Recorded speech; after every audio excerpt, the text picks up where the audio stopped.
আওয়ামী লীগ নিষেধের দাবিতে আন্দোলনে উত্তাল হয়ে উঠেছে শাহবাগ। অংশ নিয়েছেন ছাত্র জনতা সহ বিভিন্ন রাজনৈতিক দলের নেতাকর্মীরা।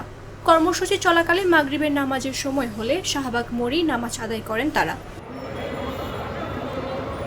শুক্রবার সন্ধ্যায় সরেজমিনে দেখা গেছে শাহবাগ মোড়ে 5টি জামাতে মাগরিবের নামাজ আদায় করেন আন্দোলনকারীরা। কথা হয় আব্দুল মালিক নামে এক কাওমি মাদ্রাসার শিক্ষার্থীর সঙ্গে। জাগো নিউজকে তিনি বলেন, শাহবাগে 5টি স্থানে আসর ও মাগরিবের নামাজের জামাত অনুষ্ঠিত হয়েছে। মাদ্রাসার ছাত্র ও কাওমি আলেমরা নামাজে ইমামতি করেন।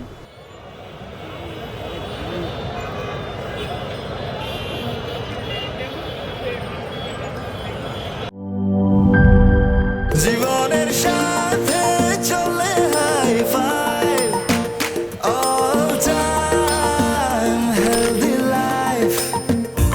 নিশ্চিন্তে খান স্বাস্থ্যকর অল টাইম পান। All time healthy life.